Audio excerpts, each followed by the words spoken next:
Para mí presentar a Sor Juana de Maldonado pues es un gusto.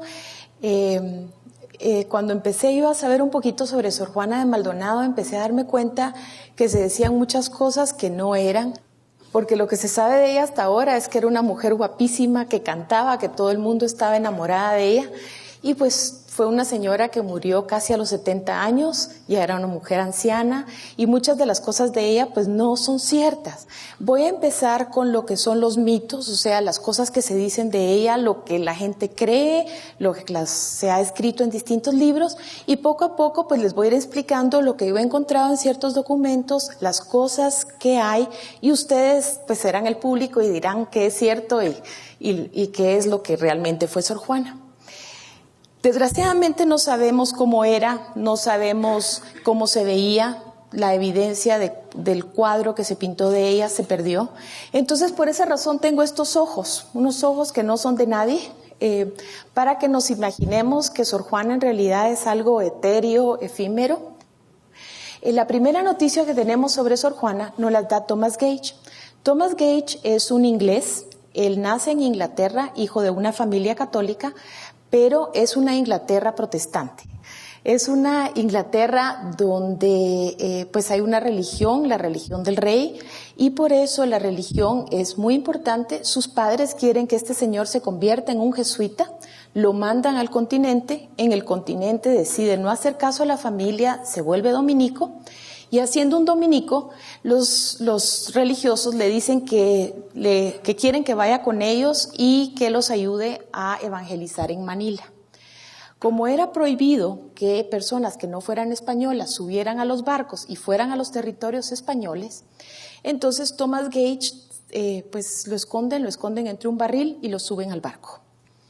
Finalmente el barco llega a México. En México están planeando la expedición para ir a Manila, tardan 2 años en lo que consiguen limosnas, en lo que juntan todo lo que tienen que llevar, y en ese momento se dan cuenta que han habido mártires en Manila, que es peligroso, y Thomas Gage decide huir, viene a Guatemala. Estando aquí, como era un hombre universitario, había aprendido filosofía, sabía latín, se vuelve maestro en el Colegio de Santo Tomás, y de repente pues deciden que ya es hora de que se vuelva párroco. Lo mandan como párroco a diferentes lugares del país y como ustedes saben, los religiosos cobraban por hacer misas, por hacer distintos servicios, y lo que sobraba pues se lo tenían que dar a la iglesia. Thomas Gage decide no dar mucho de lo que le estaba quedando. Empieza a tener grandes dudas sobre la fe católica estando en Guatemala y pide permiso para irse. No le dan permiso, le dicen que tiene que quedarse por lo menos 10 años en Guatemala, que ya se subió al barco. Cuando ya tiene el permiso finalmente, el dinero que había logrado ahorrar y que no había dejado donde tenía que dejar, lo cambia por perlas, por piedras preciosas y se va. Con la mala suerte que los corsarios encuentran su barco en el camino, lo despojan de todas las piedras preciosas y Thomas Gage llega a España con unos cuantos libros y unos cuantos cuadros que no le habían quitado los piratas, que le sirven para pagar su pasaje para ir a Inglaterra. Y estando en Inglaterra es abiertamente protestante, y para que le crean, para demostrar que es protestante, empieza a convertirse en un delator de cristianos católicos. Por su testimonio se ahorca a 3 sacerdotes, se encuentran a otras familias que estaban ayudando a los católicos, y estando ahí también decide escribir un libro para convencer a Cromwell que en América los sacerdotes y las monjas eran terribles, que llevaban una vida desatada, y que sería bueno que Inglaterra invadiera los territorios españoles. Por esa razón escribe su libro. Esta es algunas hojas del libro, y en ese momento convence a Cromwell, y Cromwell le dice que no puede hacer una guerra abierta contra España, que es muy peligroso. Entonces deciden mandar barcos, tener una base en el Caribe, y entonces de ahí salían los barcos a atacar los lugares y luego regresaban tratando de hacer como un punto fuerte para los ingleses. Salen de Inglaterra llegan a Santo Domingo y en Santo Domingo les ganan, tienen que huir y finalmente este señor pues muere de disentería y ahí se acaba la vida de Thomas Gage. Pero la razón por la que estoy hablando de Thomas Gage es que él es la primera persona que nos habla de Sor Juana de Maldonado. Entonces, Thomas Gage nos dice ciertas cosas que yo voy a leerles ahorita para que ustedes pues sepan lo que él decía y luego poco a poco las vamos a ir discutiendo en el camino.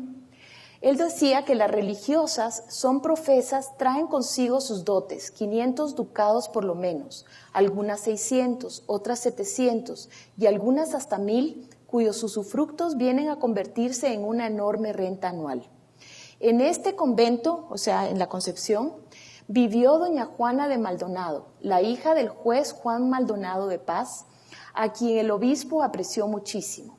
Era muy gallarda y hermosa y no mucho mayor de 20 años de edad. Esta doña Juana de Maldonado y Paz era la maravilla de todo el claustro, así como de toda la ciudad a causa de su magnífica voz y habilidad musical, y con un porte y educación no vistos en ninguna persona fuera o dentro de la institución.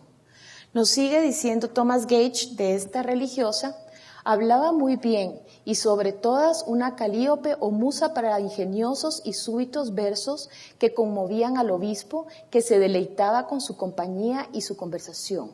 Su padre consideraba que nada era demasiado bueno o excesivo para ella y por eso le otorgaba riquezas diariamente, rodeándola con lo mejor, con ricos y costosos muebles incrustados con oro y plata, pinturas e ídolos estamos hablando de santos, ¿verdad? Ídolos para sus aposentos con coronas y joyas para adornarlos, los cuales, acompañados de otros obsequios del obispo, y entonces sigue una parte, lo que hizo a doña Juana de Maldonado tan pudiente y poseedora de propiedades, que bajo su propio peculio construyó para su persona nuevos aposentos dentro del convento con habitaciones y galerías, y un jardín privado para pasear. Pero sobre todo su mayor placer se encontraba en una capilla privada o un armario, ahí no especifica, y en realidad estamos hablando de un armario más que de una capilla que se abría para sacar todas las cosas, para rezar en él, en el que se encontraban costosas láminas enmarcadas con madera de ébano y esquineras de oro, otras de plata que habían sido traídas desde Roma. Su altar estaba decorosamente decorado con joyas, candeleros, coronas, lámparas y en su armario ella tenía un pequeño órgano y muchos tipos de instrumentos musicales, los cuales tocaba ella misma algunas veces y otras acompañada de amistades dentro del convento, y en este recinto recibía a su querido obispo. Se decía en la ciudad que su capilla o lugar de devoción estaba valuado en más de 6,000 coronas. Entonces, esta es la primera noticia, es lo que se dijo por mucho tiempo. Por mucho tiempo, pues pensaba que esta mujer era una leyenda, que era demasiado. Y pues lo que tenemos que pensar también era cuál era la riqueza de la iglesia, cuál era la riqueza de las religiosas. La mayoría del arte pues era importante, era costoso, primero porque se pensaba que adorar a Dios no se podía hacer con cosas sencillas. Dios era el rey del universo y había que ponerle y darle cosas dignas de un rey. Entonces había pinturas con marcos con lámina de oro, seguramente había cosas de plata en el convento también, cosas de oro con piedras preciosas, todos eran objetos de culto. También había imágenes muy importantes y por supuesto, pues también había algunas cosas que tenían las religiosas de uso personal, especialmente lo que eran las jicaritas para tomar chocolate, que muchas tenían guarniciones de plata. Y por supuesto tenían rosarios, tenían algunas otras cosas, pero en su mayoría los tesoros de la iglesia eran cosas que no se vendían, no cosas de gran lujo, aunque eran importantes, sino que eran cosas para el culto. Con estas noticias de Thomas Gage, Pepe Milla nos da una narración y nos dice que ella era una monja en el convento de la Concepción, que era una maestra de novicias, que tenía alrededor de 44 años y nos dice que era una mujer muy importante. Esto es uno de los primeros problemas que hay, porque si tomamos en cuenta que esta monjita conoció a Fray Rodrigo de la Cruz, ella tenía más de 60 años cuando llegó Fray Rodrigo, o sea que ya vamos empezando con pequeños fallos de los distintos personajes que van escribiendo sobre ella. Más tarde, en 1938, Máximo Soto Hall escribe la novela La Divina Reclusa. Máximo Soto Hall asegura que todos los personajes que están en su libro son verdaderos y que lo que él dice pues da la impresión que es verdad. Soto Hall empieza a decir varias cosas. Una de ellas es que Sor Juana de Maldonado entra al convento porque tuvo un problema amoroso, que ella antes de entrar al convento estaba enamorada de un hombre, estaba comprometida con él, y este señor huyó con una mujer casada, y como ella era una mujer muy decente, pues no le había quedado otro remedio que entrar al convento. Otra de las cosas que nos dice Soto Hall es el nombre de su mamá. Por alguna extraña razón, en todos los documentos reales del siglo XVII, nunca aparece el nombre de su madre, solo el nombre de su padre. Soto Hall nos dice que su madre fue doña Concepción Quintanilla, y que murió cuando ella tenía alrededor de 5 años, aunque nunca nos dice de dónde saca este dato. Luego, pues basado en estos dos, pues aparece otro escritor uruguayo, el Eduardo Galeano. El Eduardo Galeano además nos da un momento en el convento de la Concepción donde dice que Sor Juana estaba tocando el laúd, que el obispo veía su cuello mientras tomaba un sorbito de anís, y que cuando ella termina de tocar muy emocionado dice: te haré abadesa, te haré abadesa. Lo primero que se le olvida a este señor es que las monjas usaban una toca y que nunca se les veía el cuello, pero es parte, digamos, de toda esta exageración que se da. Y esta narración de Galeano pues sigue con un poema que se llama El que mira y calla, que es un hombre apasionado que está loco por una mujer y que no puede decir nada y que solamente lo calla, siguiendo como para darle una idea a todo el mundo de que el obispo estaba loco por Sor Juana. Luego, en 1967, Agustín Mencos Franco nos describe cómo eran los aposentos, cómo era el lugar donde Sor Juana vivía, y nos dice: un verdadero palacio, ricamente amueblado y embellecido con hermosos jardines, frescas fuentes, vistosas galerías, cuadros y esculturas de artistas italianos y guatemaltecos, selecta librería, oratorio particular con altares cubiertos de oro, plata y piedras preciosas, con arpas, órganos y con tal cúmulo de objetos de arte que la capilla ascendía a 2,000 ducados. Tampoco nos dice nunca de dónde sacaba este dato. Más tarde, en 1968, Berleanis publica su libro La arquitectura de la antigua Guatemala, 1543-1773, el año del terremoto, y dentro de los planos que él tiene el plano de la Concepción, y además nos dice que no solo es un plano de la Concepción, sino que este es el convento privado de doña Juana de Maldonado y Paz, dentro del convento de la Concepción en Antigua Guatemala, construido en 1620. Lo primero que sabemos es que esta área, que es lo que queda intacto prácticamente del convento, fue construido hasta el siglo XVIII, varios años después de que ella muriera, y que esto posiblemente es un claustro de novicias, que es muy distinto a lo que sería una celda de una monja. Y sabemos que es un claustro de novicias porque esta letra C es una capilla. Las monjas rezaban en una capilla muy distinta, las novicias rezaban en un espacio distinto a las religiosas que ya habían hecho su profesión. Y entonces posiblemente este espacio es lo que corresponde al claustro de novicias. Estas son vistas de ese claustro. Podemos ver la fuente del siglo XVIII. En esta parte está la capilla que decían que era su capilla privada. Esta es la entrada de la capilla. Esto es por el corredor. Y aquí podemos ver el interior de la capilla. Seguramente en esta parte había algún altar y posiblemente en estas áreas había pinturas o algo más. Y esto es otro de los mitos, la bañera de Sor Juana de Maldonado. Muchos investigadores, algunos periodistas, se han imaginado a Sor Juana bañándose en esta bañera con su pelo suelto que se lo peinaban sus esclavas moriscas. Y resulta que primero las monjas se cortaban el pelo el día de su profesión, o sea que no le podían peinar el pelo. Y luego esta bañera fue hecha en el siglo XVIII junto con el resto del claustro de Sor Juana, que se llama ahora. Entonces Sor Juana ni siquiera conoció esta bañera. Esta bañera pues ha sido tan famosa que ha aparecido en varios reportajes de prensa. Aquí tenemos uno de Marta Sandoval, donde está la bañera. Aquí tenemos otro de Flor de María Orellana, donde pueden ver ustedes la bañera también. Y Flor de María Orellana pues sí nos dice, miren, esto es del siglo XVIII.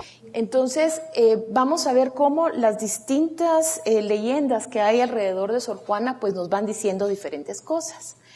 Y pues ahora ya vamos a empezar del mito a los hechos, o sea, qué era la verdad y qué es mentira sobre Sor Juana. Esto es, cuando salimos de la Antigua, salimos por acá, esta es la Fuente de las Delicias y aquí están las gasolineras para ubicarlos. Esta es la iglesia de Concepción, aquí hay un spa y esto es más o menos el espacio que ocupaba el convento de Sor Juana. Entonces, como les había dicho antes, Sor Juana por mucho tiempo se pensó que era un mito, una leyenda, hasta que en el siglo XX empezaron a aparecer ciertos documentos que nos empezaron a demostrar que Sor Juana era un personaje real, que no era un personaje ficticio. Se cree que nació alrededor, porque no es un dato que tengamos cierto, de 1598, por unas sumas y restas que hace un investigador, y que su padre, esto sí es cierto porque aparece en varios documentos, era Juan de Maldonado y Paz, oidor de la audiencia. Uno de los primeros escándalos en los que estuvo envuelta Sor Juana fue una denuncia ante la Inquisición. Esta es una fotostática que publicó, que fue publicada, donde está la denuncia ante la Inquisición. El señor Rodrigo de Villegas la denunció ante el comisario de la Inquisición, don Felipe Ruiz del Corral, que Sor Juana y su familia habían sido pintados en un cuadro y que eso no estaba bien. Desgraciadamente el cuadro está perdido, no sabemos dónde está, créanme que lo he buscado bajo las piedras, en todos los registros que se me ha ocurrido, en todas las colecciones que se me ha ocurrido y el cuadro no aparece. Pero esto les va a dar una idea, esto es un cuadro anterior. El cuadro era un cuadro de una virgen con santos en la parte de abajo. Entonces la denuncia nos dice que en este cuadro estaba la familia Maldonado, que se había usado a el primo de los Maldonado, que se llamaba Pedro Pardo, para hacer a San Sebastián, a su papá, Juan de Maldonado, para hacer a San Juan Bautista, y a Juana, esto es de otra pintura porque no encontré una que tuviera esos tres personajes, como Santa Lucía. Santa Lucía, entre su iconografía, tenemos que tiene un platito con unos ojos o una ramita con dos ojos. La historia de Santa Lucía es que ella se había entregado a Dios, le había dicho que ella era para Dios y que un hombre empieza a verla, tenía unos ojos muy lindos y para evitar entregarse a un hombre y que la casen con otro hombre, pues se arranca los ojos, es una historia terrible y entonces Santa Lucía por eso va a tener los ojos en un platito. Que se usaran modelos para las pinturas no era nada nuevo. Los santos siempre eran representados como hombres o mujeres y un ejemplo de ello es Juana Pacheco. Juana Pacheco es la hija de Francisco Pacheco, uno de los pintores más importantes de España, y él es autor de un libro muy importante que sirve como guía para lo que se debe pintar y no se debe pintar en la religión, en el catolicismo con el movimiento de Contrarreforma. Entonces, si este señor podía usar a su hija en un cuadro, ¿por qué era raro que se usaran personajes? Juana Pacheco luego se casa con Diego de Velázquez, y Diego de Velázquez no solo la representa a ella en esta escena de los Reyes Magos, sino que el niñito Jesús es el hijito de la pareja. Este señor, no sé si lo ven parecido, es su suegro, uno de los Reyes Magos, y luego este es Diego de Velázquez, que se pone como San José. Entonces, ¿cuál era el problema de pintar a Sor Juana? Pues lo que nos dice la denuncia, y se los voy a leer literalmente, es que doña Juana, que dicen que es hija del dicho oidor, aunque no legítima, por no haber sido casado en otra parte, que éste lo sepa, y como a tal hija la tiene en su casa, que le pareció mal que debajo de las figuras de santos se retratasen semejantes personas y particularmente a la hija, no siendo legítima. O sea que lo que le preocupaba al denunciante y al comisario de la Inquisición es que estos eran cuadros públicos y que él consideraba que estas personas no tenían la moral o algo bueno para poder ser representados como santos. Pero resulta que también habían muchos problemas entre el oidor y el comisario de la Inquisición. El papá de Sor Juana había puesto en la cárcel una vez al comisario de la Inquisición y parece que éste estaba buscando el momento de vengarse de él. Entonces, ¿qué sucede? Que después de esta denuncia y después de este problema, el papá de Sor Juana, Juan de Maldonado, y la audiencia escriben una carta a México. Y le dicen, mire, por favor, quite a este señor del puesto, molesta un montón, ya no lo aguantamos. Regresa la carta de la Inquisición y dicen, mire, ya no moleste a los señores de la audiencia, quédense tranquilos y esto ya no pasa más. Este afán de buscar los retratos de Sor Juana ha hecho que muchísimos investigadores hayan publicado distintas pinturas en sus libros pensando que es Sor Juana. Una de las primeras es esta que publicó López Mayorical en 1958, que nos dice que es Sor Juana de Maldonado, que en algún momento del siglo XX el cuadro, como tenía varios personajes, lo cortaron en pedacitos y que un anticuario lo vendió por pedazos para sacarle más dinero. Pero tenemos que descartar que sea Santa Lucía, como era en esa pintura, porque acá tiene una calavera y aquí tiene una copa.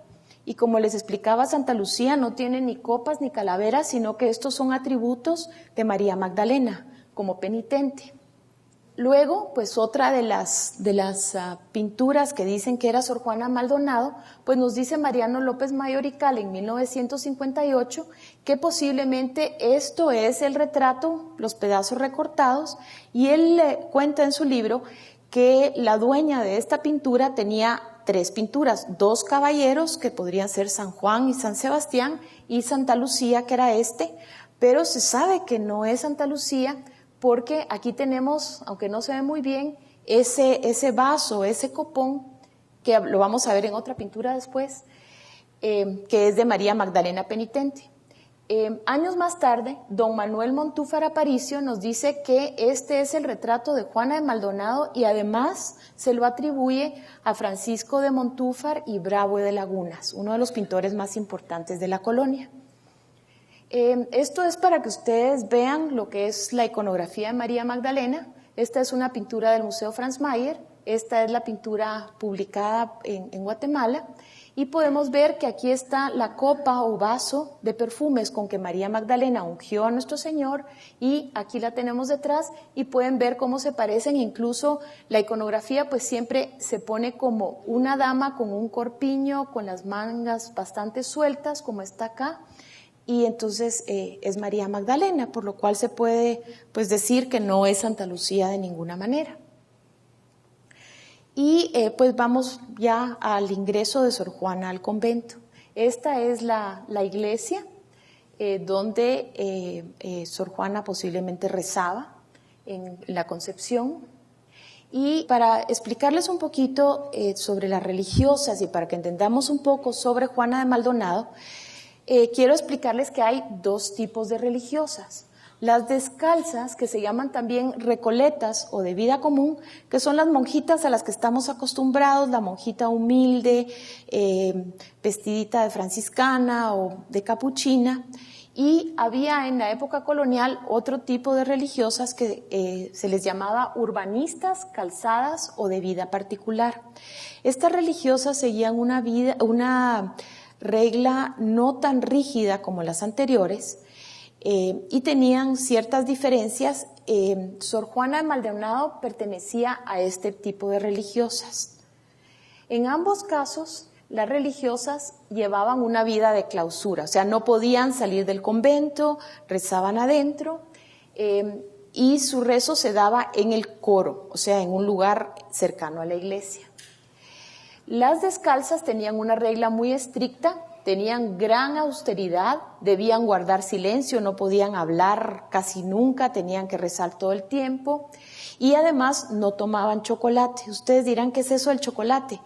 Cuando las religiosas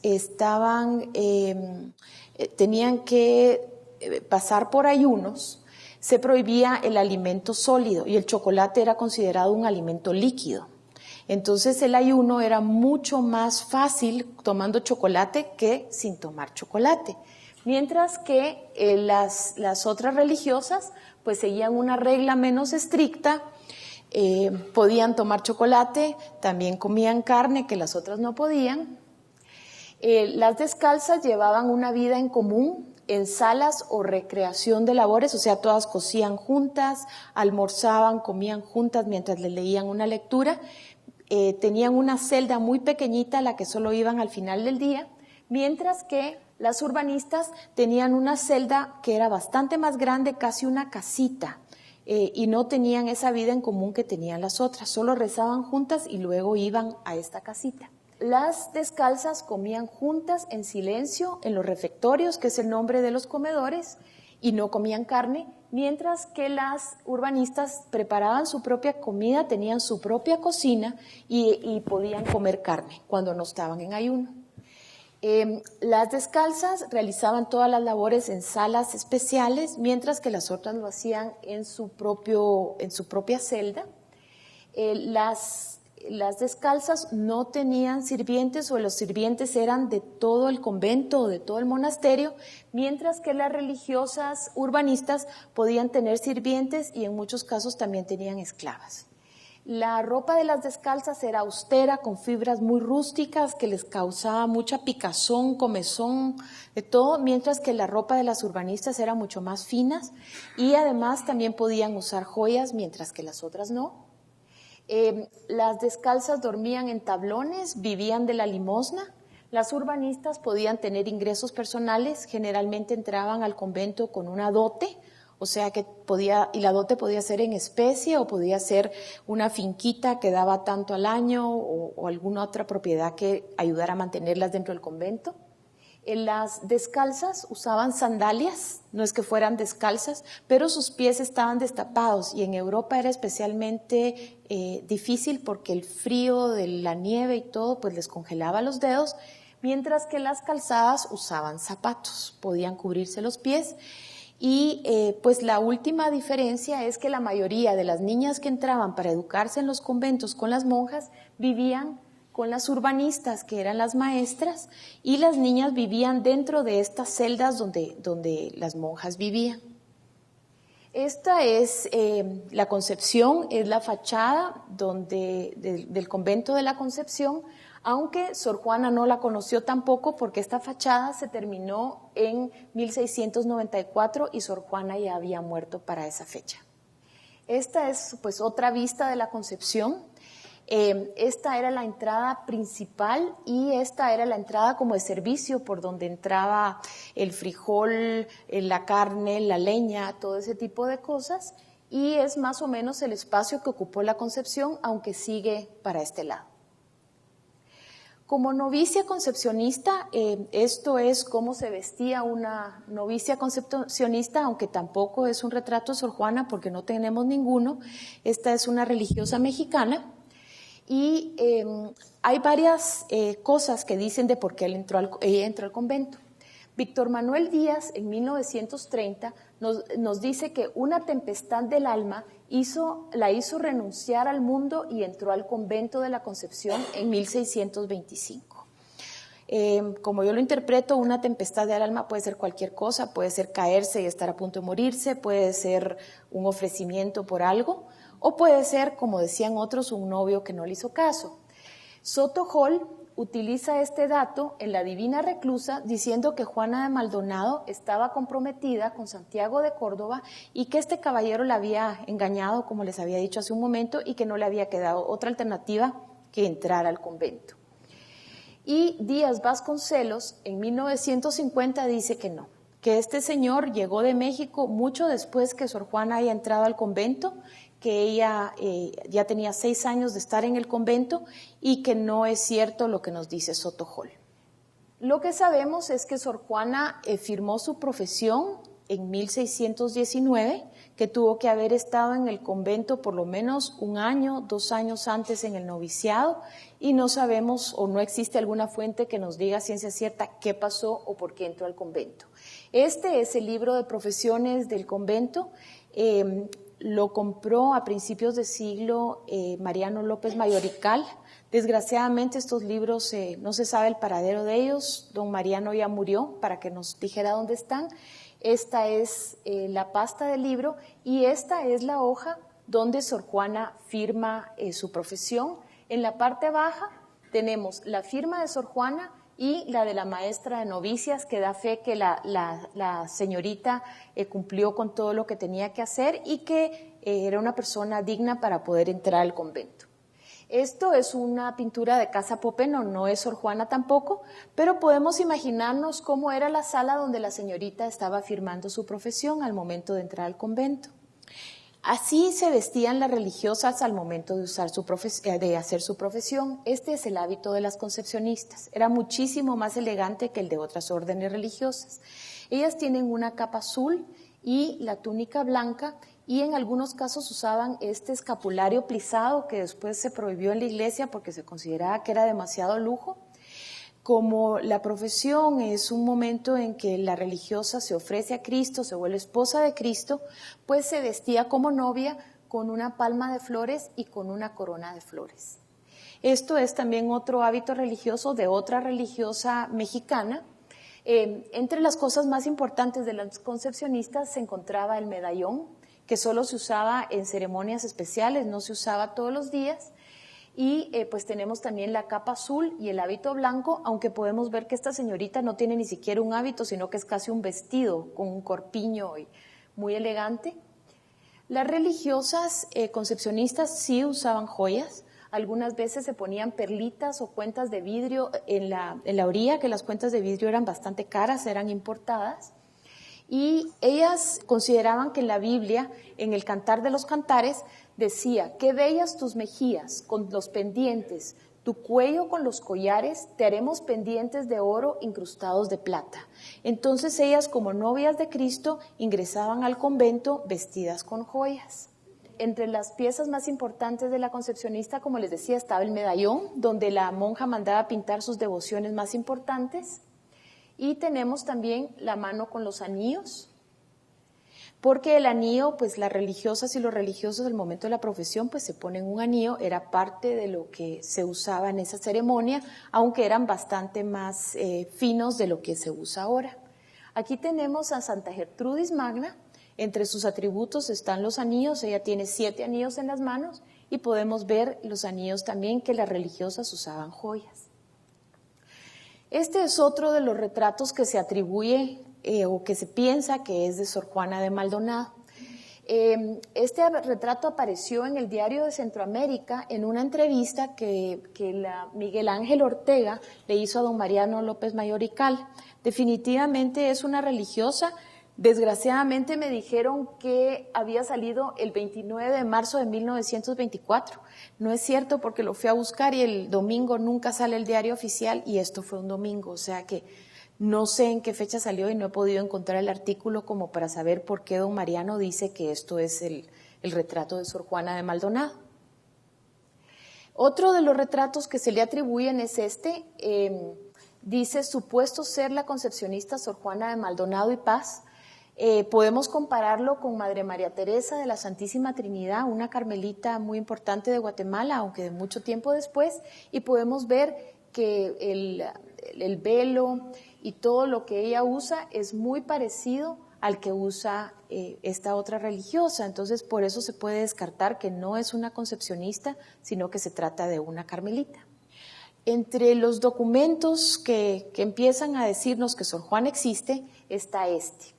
Este fue publicado en el diario El Imparcial y lo que nos dice es que Sor Juana a este año, a 1636, estaba con gran pobreza.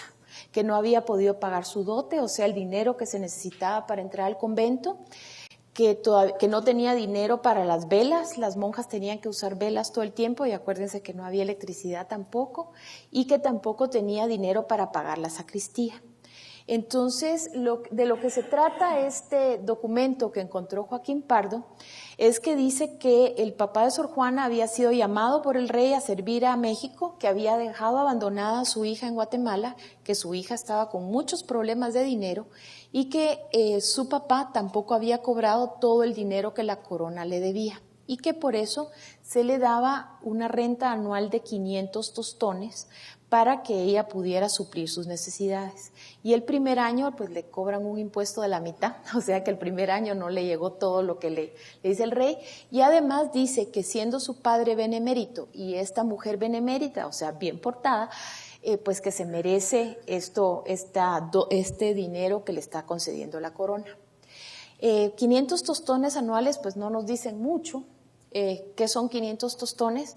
Pues lo que yo he logrado averiguar, no soy experta en dinero para nada, es que un tostón eran, según algunos datos, 4 pesos y según otros 2.5 pesos.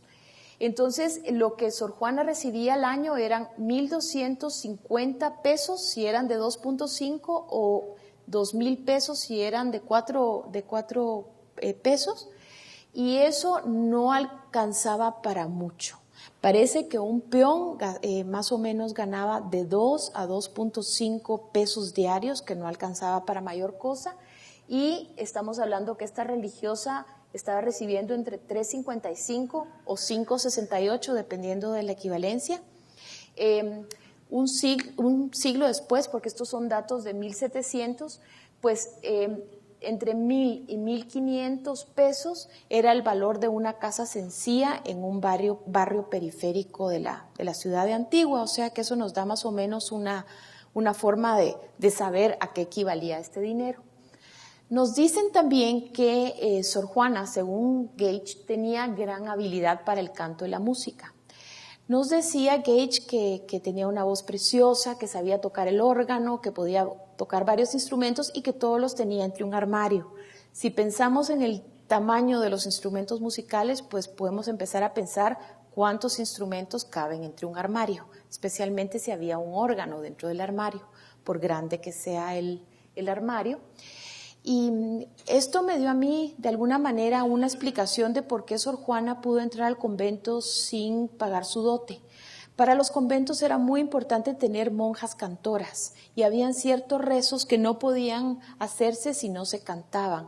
Y era muy importante el organista. Sin organista no se podía rezar. Entonces, si ella podía tocar el órgano, como decía Gage, pues tal vez la aceptaron porque necesitaban una monja música. Y se sabe que en Toledo incluso las exoneraban de la dote o les bajaban la dote o incluso les pagaban alguna renta a las religiosas que sabían cantar y podían tocar los instrumentos. Entonces podría ser una explicación de por qué Sor Juana pudo entrar y deber la dote y que por qué no se la habían cobrado. Este es uno de los libros del Oficio Divino. Es una foto gracias a Mario Contreras, que me lo enseñó. Y aquí podemos ver cómo se ve el libro del Oficio Divino, que era parte de lo que ellas cantaban. Nos dicen también que tenía gran habilidad para las letras, o sea que era una poeta que sabía escribir. Gage la compara con una musa, nos dice que era una musa, nos dicen también que el obispo estaba feliz, que le encantaba oírla cantar. Y lo triste de esto es que desgraciadamente no se puede comprobar qué fue lo que hizo porque no tenemos ningún documento fidedigno de la época que nos diga qué fue lo que ella hizo. Una cosa muy importante de las religiosas es que las mujeres no tenían la posibilidad, las religiosas, de escribir abiertamente. Cuando ellas hacían un voto de humildad y un voto de obediencia, eso significaba que tenían que ser sumamente humildes, que no podían ser vanidosas, y escribir era considerado una forma de vanidad, las religiosas. Entonces, si no se les daba permiso, no podían escribir, no debían escribir, y solo se permitía escribir cosas que no tuvieran mayor fondo, no podían escribir sobre teología o sobre cosas importantes.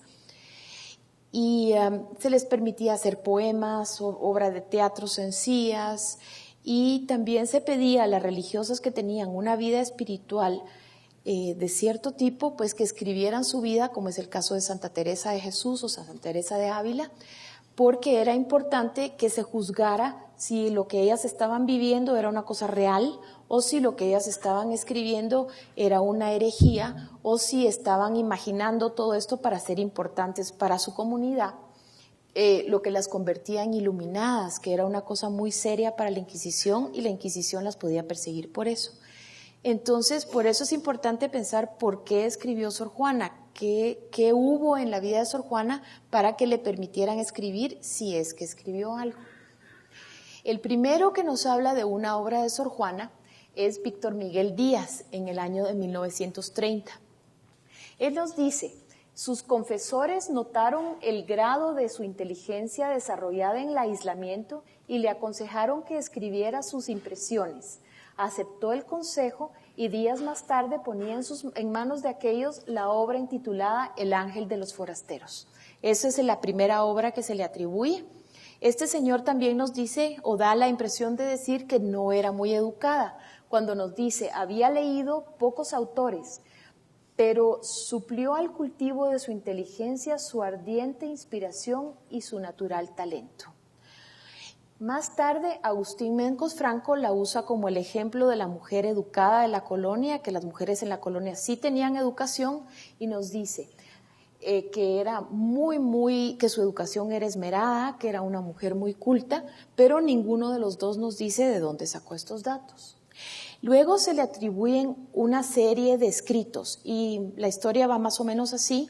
Don Mariano López Mayorical compró varios libros del convento de la Concepción, entre ellos una edición Príncipe de la vida de Carlos V, y en la página 27 encontró un papelito rasgado, que es este papelito que vemos aquí. Y en el papel había una firma con otra tinta de otra letra, que ven aquí como manchada, que decía Juana de la Concepción. Entonces don Mariano publicó que este era un poema de Sor Juana de Maldonado o Sor Juana de la Concepción, que es el nombre que tomó cuando hizo su profesión. Y aquí tenemos la firma manchada, que más bien parece que alguien firmó, no sé si para darle más precio a lo que don Marianito tenía o qué pasó, pero se considera que es una firma apócrifa, y les voy a explicar después por qué. Entonces, en ese momento, él publicó ese poema que se llama Letra con estribillo a la Inmaculada Concepción. Más tarde, en sus libros, encontró que había otros libros dentro de lo que él tenía que tenían una letra similar, y eso le sirvió para decir que Sor Juana no solo había escrito esto, sino que también escribió al Divino Esposo, para los Santos Reyes, para las despedidas, versos para la Pascua, para el Día de los Inocentes, Oda a San Antonio. Entonces esto pues fue tomado por otros autores, y fue cuando Francisco Alvisures Palma y Catalina Barrios y Barrios pues hicieron este libro donde publican estos poemas como que si fueran hechos por Sor Juana de Maldonado. Más tarde, Luz Méndez de la Vega le atribuye otra obra que se llama Entretenimiento en obsequio de la huida a Egipto. Viene también otra literata, Iri de Rossi de Fiori, una argentina. Ella viene a conocer ese libro que estaba en la Antigua con los escritos que pensaba que era de Sor Juana, y entonces ella no encuentra el libro, pero lee el libro de Luz Méndez, y entonces escribe este libro y dice que son los poemas de Sor Juana de Maldonado. Esta es la firma apócrifa de Sor Juana en lo que encontró don Mariano López Mayorical. Esta es la firma que está en la profesión que él publicó también, y esta es una firma de unos documentos que yo encontré en octubre del año pasado. Pueden ver que esta firma y esta firma pues tienen algo en común, pero que esta no se parece en nada. Esto mismo se lo dijo Luz Méndez de la Vega en cierto momento a don Mariano López Mayorical, pero el argumento de Luz Méndez de la Vega era que alguien había escrito esto copiando un poema antiguo de Sor Juana de Maldonado y que como no querían que se olvidara que eso lo había escrito Sor Juana de Maldonado, entonces habían firmado con el nombre Juana de Maldonado. Doña Luz encontró que este tirón de papel que había encontrado don Mariano López Mayorical tenía una quemada en la parte de arriba y que esta quemada era igual a la de un libro que está en Antigua, en el Museo del Libro Antiguo. Ustedes pueden ver que más o menos se parece la quemada y que por lo tanto esta tira de papel, lo cual yo creo que es cierto, pertenecía a este otro libro. Pero doña Luz decía que este pedazo de papel cabía aquí y que por eso ella podía asegurar que estos poemas y esto eran de Juana de Maldonado. Yo tuve la suerte, me dieron permiso el año pasado de ver estos libros con luz ultravioleta y podemos ver que hay cosas debajo escritas y lo que se puede ver ahí abajo es que no pusieron este parche de papel para reponer este pedazo, sino que había algo escrito. Y lo que es más, al leerlo con luz ultravioleta dice, estas citas duplicadas por equívoco son las mismas que las anteriores. O sea que además sabemos pues que ahí no iba este pedazo de papel, sino que en otra forma, en otra parte, y podemos ver también que este pedazo de papel pues iba seguramente de este lado que se había quemado en la Concepción. Debajo de esto pues hay un poema, algo que se puede leer muy lindo, que es escrito por una religiosa o una canción, posiblemente al Divino Esposo, que dice: ven a mí por tu pecho, es mismo de la morada, así el Dios Esposo sus amores demostraba a su amable tierna esposa, al punto de, creo que dice ser formada, pero no estoy segura, y entonces sigue esto que está aquí. Ahora, al seguir leyéndolo, pues este es el otro parche, vemos que también debajo hay letras.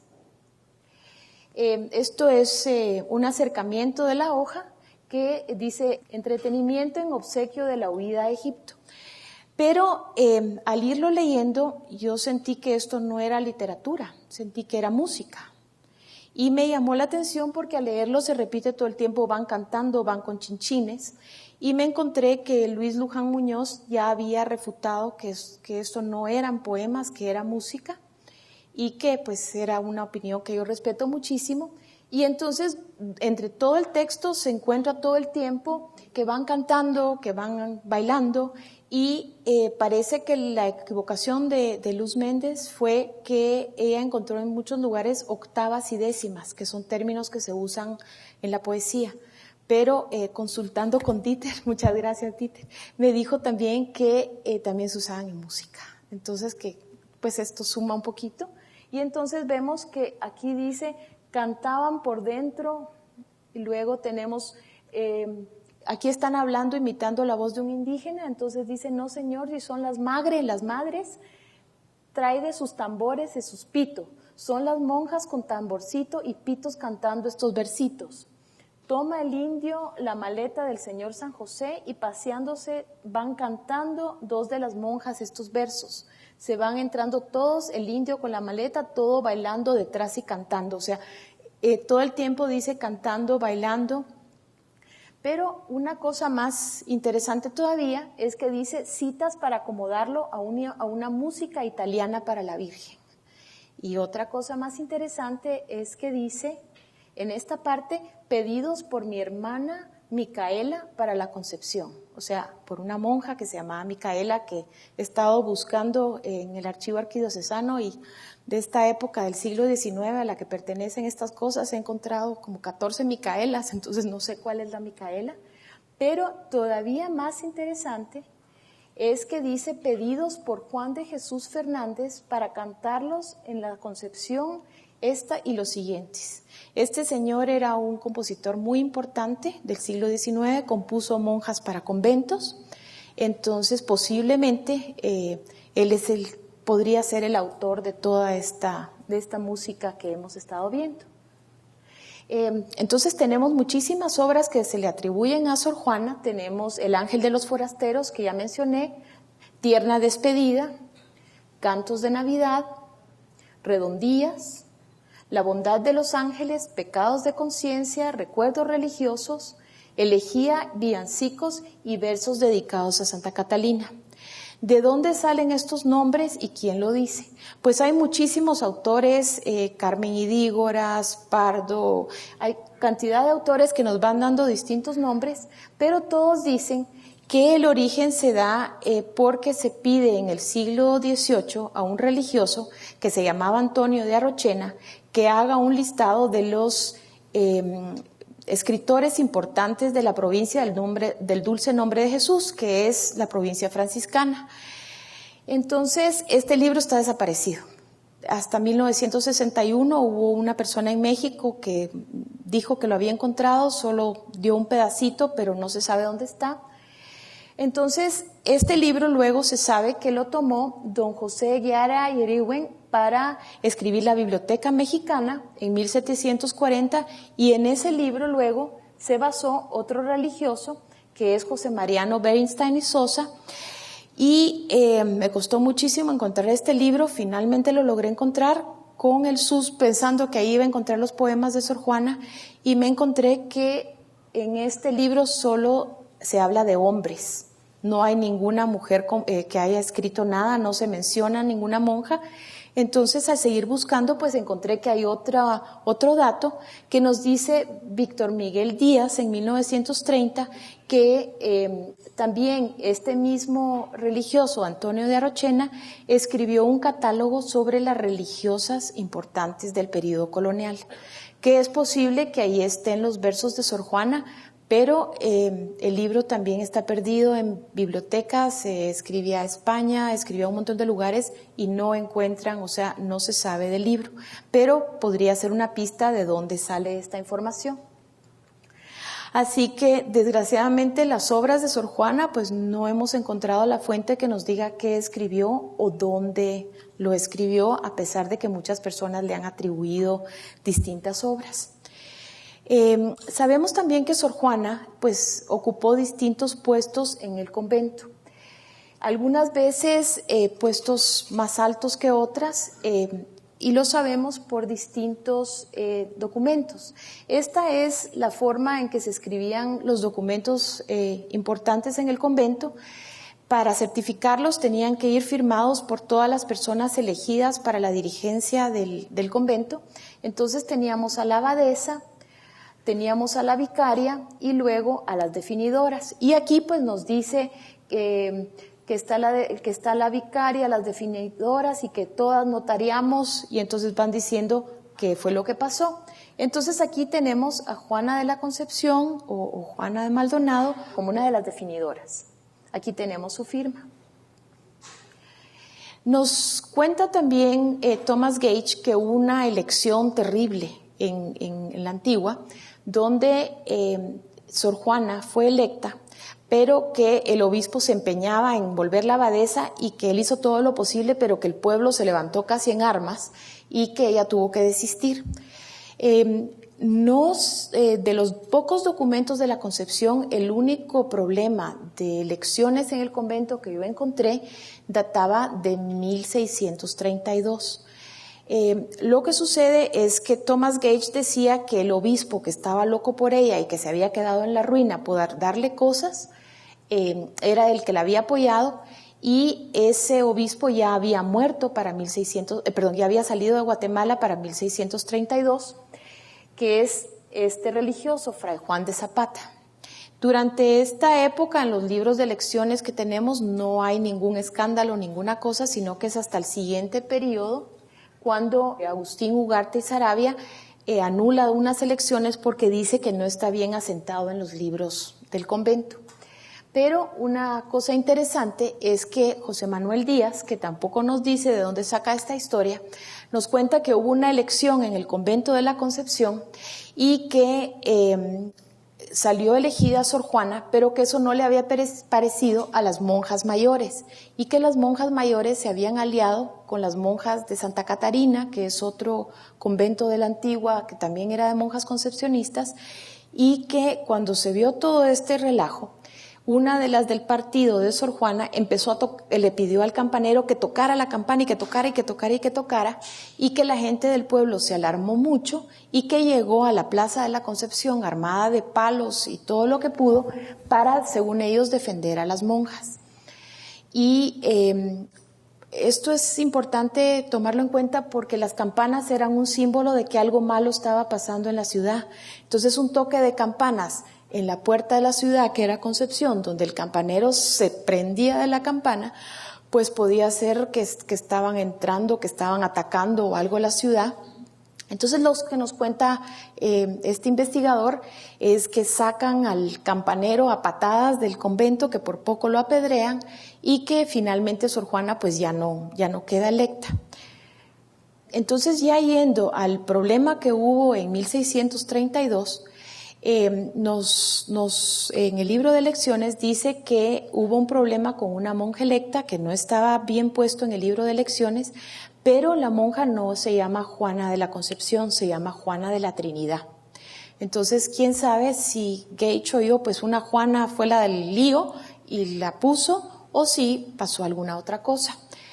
Al revés de apoyar a esta Juana, este obispo lo que hizo es anular las elecciones y obligar a las monjas a hacer una nueva elección y que lo asentaran correctamente en el libro con un testigo para que todo fuera correctamente. Ya después sabemos que Sor Juana fue electa para abadesa por lo menos en 1665. Aquí está ya su firma en un documento. Y aquí está el de la vicaria, que era la segunda en el mando del convento. Aquí tenemos la firma de Sor Juana. Existen varios documentos de su puño y letra, la mayoría de poca importancia, casi todos son de cuando ella era la abadesa del convento. El deber de la abadesa era todo el tiempo estar informando al obispo de qué estaba pasando, de pedir permisos, de pedir licencias, de dar informes. Entonces la mayoría son informes de la vida interna del convento. Se murió una monjita y se va a vender su celda, una monjita quiere vender una cosa y quiere que le dé permiso. O sea que la mayoría son cosas de la vida diaria que no nos dicen mucho sobre la vida de Sor Juana, aunque sí hay un par muy importantes. Sabemos que en 1665, ya en sus últimos años, Sor Juana estaba enferma. Ella tenía una esclava y le pide permiso al obispo que por favor le deje venderla, que está enferma, que tiene necesidades y que tiene que vender a esta esclavita para suplir sus necesidades y vestirse. Lo interesante es que habla de Juana de la Concepción. Esta es la letra del obispo y en la parte de atrás está la letra de la abadesa y parece que ella sí está enferma porque aunque usan el nombre Juana de la Concepción, no es la misma letra que Sor Juana escribe en otros momentos. Entonces puede ser que ella la haya dictado y que haya pedido que la mandaran, pero sí se identifica como Juana de la Concepción. Esta sí es la letra de Sor Juana, ya como abadesa de nuevo del convento en 1667, y esto es una petición de empeño. Parece que la comunidad tiene una necesidad muy grande y ella está mandando un diamante y una virgen para que por favor le den dinero a cambio de eso. Es lo último que yo he encontrado de Sor Juana. Ella murió al año siguiente, en 1668. Aquí está su firma de nuevo. Sobre su muerte, pues también hay gran cantidad de controversias. La primera noticia de su muerte nos la da Víctor Miguel Díaz en 1930, que nos dice: al despedirse de su juventud, lloraba en el silencio de la noche y en la paz del convento su pasado de ilusiones desvanecidas. Alcanzó la edad de 40 años y su físico, antes de belleza, tornóse en marchito a causa de la honda melancolía que desgarró su corazón en la primavera de su existencia. O sea que parece hacer alusión a un amor perdido, alguna cosa así, que posiblemente sea lo que inspiró a Soto Hall para este señor que la había dejado. Y luego López Mayor y Cal, en el año 46, publica este epitafio: Aquí reposa la que se libró del mundo engañoso para buscar la misericordia divina, Sor Juana de Maldonado, que a los 40 años, en 1638, pagó el saldo de la vida. Sin embargo, sabemos que ella no estaba muerta en ese momento por la carta que acabamos de ver de 1667. López Mayorical, en su segundo libro, en el tomo 1, rectificó este dato y dijo que por sus investigaciones él sabía que Sor Juana no había muerto en ese año, que había encontrado un nuevo dato y que había muerto hasta 1666, que tampoco era cierto por otros documentos que vamos a ver ahorita. Y pues esto sí nos demuestra que Sor Juana ya había muerto. Este es el encabezado de la carta que manda la Madre Superiora, informándole al obispo que murió Sor Juana de Maldonado. Aquí dice, en razón de la venta de la celda que le quedó al convento de la Limpia Concepción por muerte de la Madre Juana de la Concepción religiosa de dicho convento. Entonces, lo que explica la Madre Superiora es que a la muerte de Juana de Concepción, que seguramente acababa de morir en el año 68, a finales del 68 se da esto, el convento debe vender la celda donde estaba Sor Juana porque Sor Juana había dejado varias deudas. Para entender un poquito cómo era la celda de Sor Juana, les estoy enseñando una foto del convento de Santa Catalina de Siena en el Perú, en Arequipa. Aquí las monjas tenían sus celdas individuales, habían calles, habían fuentes, y entonces cada uno de estos espacios pues es la celda de una monja. La Concepción debe haber sido muy similar a esto. Esto es un terreno particular en la parte de atrás del terreno de Concepción, donde podemos ver restos, desgraciadamente, pero que podemos saber que habían calles y que habían entradas para los distintos espacios que tenían las religiosas. Esta es la entrada a una de las placitas o a uno de los claustros de donde se podía entrar a otros espacios, a otras celdas de las religiosas. Esta es la placita, aquí están los pasos y aquí había una casa, digamos una celda, aquí había otra celda. Aquí podemos ver la plaza y los restos de una cocina, aquí estaba la linterna que se derrumbó. Esto eran los patios que tenían las religiosas en la Concepción, con jardineras, con fuentes. Estos eran seguramente los jardines a los que todos los autores estaban mencionando. Esta es una de las fuentes para que veamos lo lindas que pudieron haber sido las fuentes en el convento de la Concepción. Y entonces esto nos va a dar una idea de dónde estaba la celda, cómo estaba la celda. Entonces empieza la venta y la Madre de San Martín, que aquí está su firma, María de San Martín, le explica al obispo que murió la monja y que por la deuda y todo, que va a poner en venta ese espacio para que otra monja lo compre. Las monjitas eran súper dedicadas.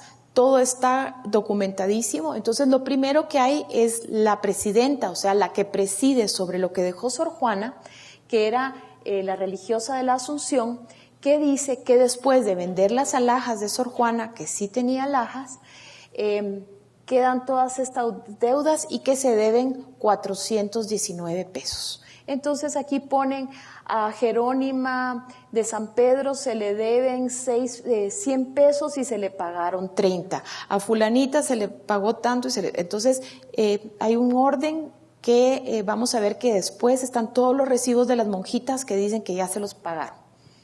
Una cosa interesante de estas cuentas que hace la Madre de la Asunción es que nos dice que ese diamante que había empeñado Sor Juana y la Virgen que había empeñado Sor Juana la tenía un señor y que el diamante era de una señora de la Cerda que era benefactora de las concepcionistas. O sea que no fue un empeño para ella, sino que para el convento de la Concepción.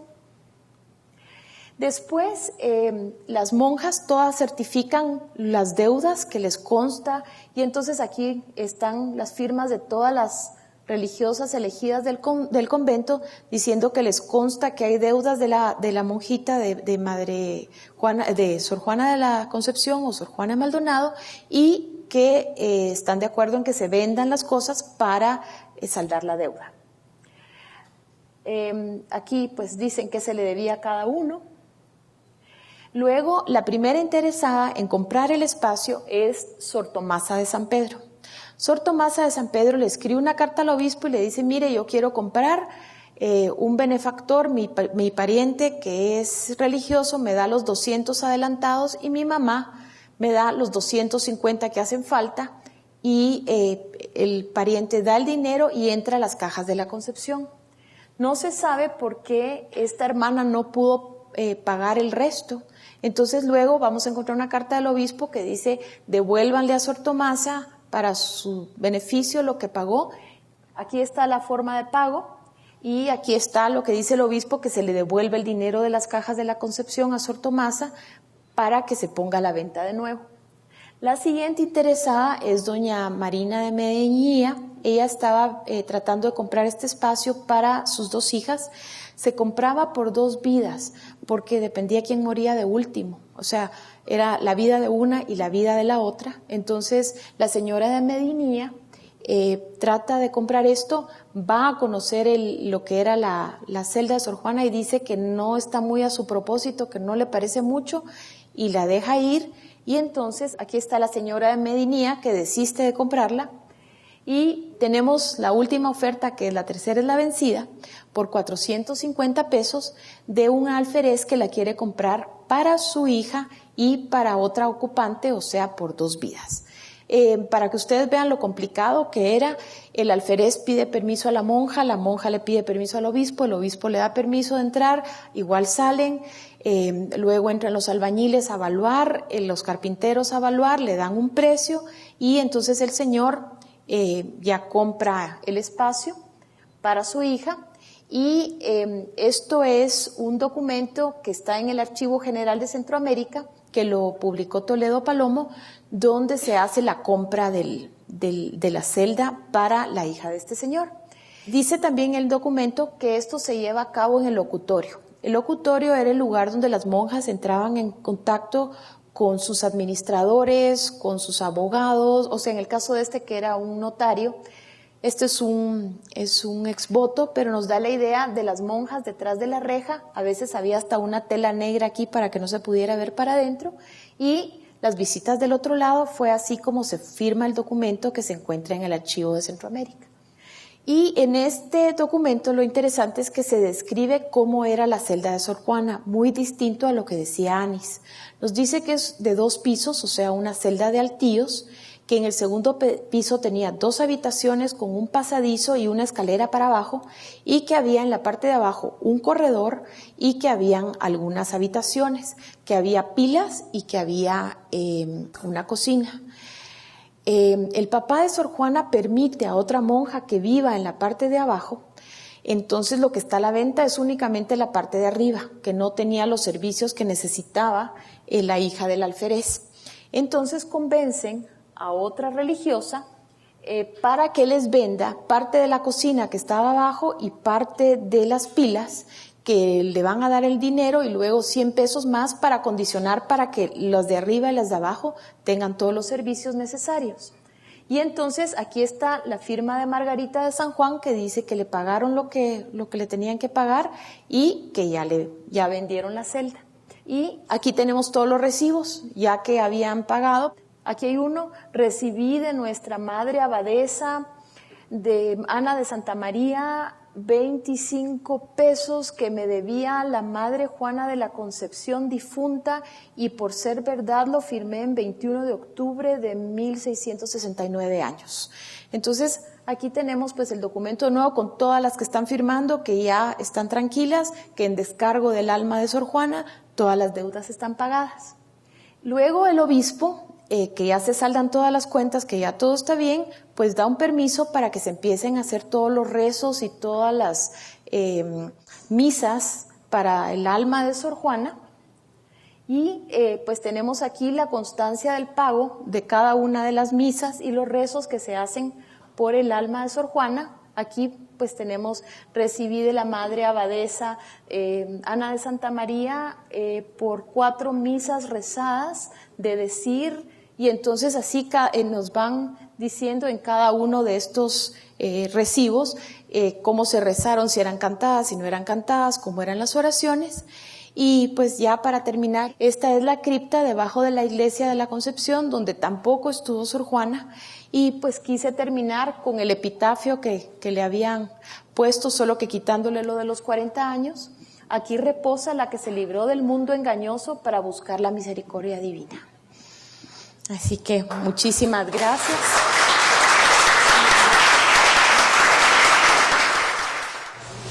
Hay unas deudas que había dejado Sor Juana. ¿Me puede decir algunas? Sí, 419 pesos. Pero, mira, en mi opinión, ella había dejado deudas personales y ajenas, porque el brillante que había empeñado y la virgen que estaba empeñada se paga con sus cosas, aunque era una deuda para las necesidades del convento.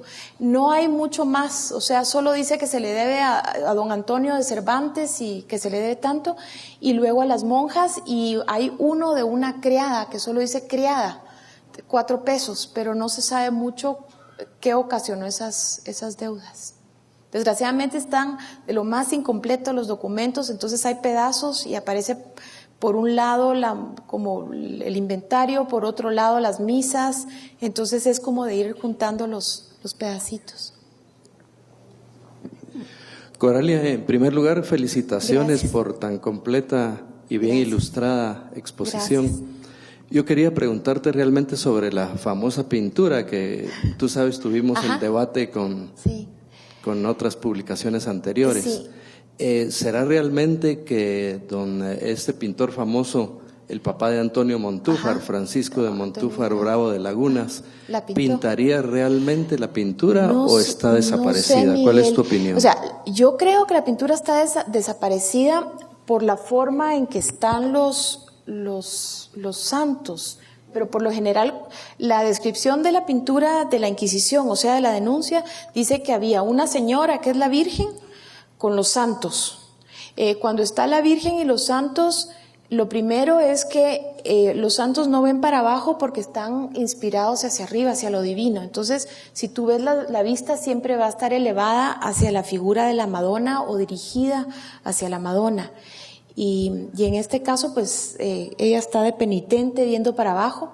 Además, eran Marías Magdalenas todas, no eran Santa Lucías. Entonces, dudo mucho que haya sido. Y luego lo que yo leí en el libro de don Mariano es que era un poco como, dice una señora que es la dueña, que no digo quién es porque no hay que decir de quién es porque es una colección privada, que según la tradición era pintada por. Entonces, yo lo veo un poco complicado que realmente haya sido pintado por él, o sea, lo veo poco probable, pero quién sabe si la tradición de la familia era cierta, no sé. Pero sí lo que dice don Mariano dicen que me dijeron que contaban. Entonces es un poco difícil. Gracias. Antes que todo, pues muchas gracias por su exposición, me gustó bastante. Gracias. Solo tengo una duda. Si en todo lo que usted pudo recabar, si encontró algún logograma propio que identificara a Sor Juana, porque en otras publicaciones que he leído de el maestro Christopher Martínez, él excavó la parte del convento, ¿verdad? Y él encontró pues vajillas de los franciscanos, de los dominicos, pero no encontró una vajilla con el logograma propio de ella, o algo, digamos, en la propiedad que la pudiera como identificar. Ok, yo no he encontrado nada, o sea, como verás es efímera, o sea, no hay nada que escribió, no hay nada que... lo único que yo te puedo contar es que el Museo Popol Vuh dentro de su colección tiene una piecita que es una piecita de cerámica mayólica que tiene la P. Las concepcionistas y su convento se llamaba la Purísima Concepción. Y es la P de Purísima, es lo único que yo conozco de concepcionistas que te pueda decir. Yo fui a caminar una vez que yo sí me salto las paredes a veces, entonces la guardiana me dejó entrar y me dejó a caminar. Entonces yo encontré un pedacito de mayólica, un pedacito de porcelana china, pero que igual que pudo haber sido de Juana, pudo haber sido de Teresa o de cualquiera. Solo te puedo decir que son cosas de la Concepción. Sí eran las monjas, digamos, de familias más adineradas, o sea que lo que tenían pues debe haber sido más fino que en muchos otros lugares y se les permitía tener más cosas que a otras religiosas. Entonces, si en algún lugar puede haber porcelana, si en algún lugar hubo algo fino, seguramente fue con ellas. Y hubo otras cosas como joyas, los medallones de monjas y esas cosas que no se enterraban con las monjas, que se iban pasando de una monja a la otra, y que cuando fue la exclaustración en época de Barrios y en el siglo XIX y todo lo que pasó con los religiosos acá, pues seguramente esas cosas regresaron a manos privadas de las familiares, de los que vendieron, pero no puedo decirte más. Sí. ¿Cuál cree usted que fue el año de la muerte de ella? Si fue 68. Todos los papeles de la venta de su celda empiezan en septiembre del 68, que es cuando la monja notifica, o sea, la superiora notifica, ya se murió la monjita y empieza a dar el informe, o sea que no creo que haya pasado mucho tiempo para que se vendiera la celda.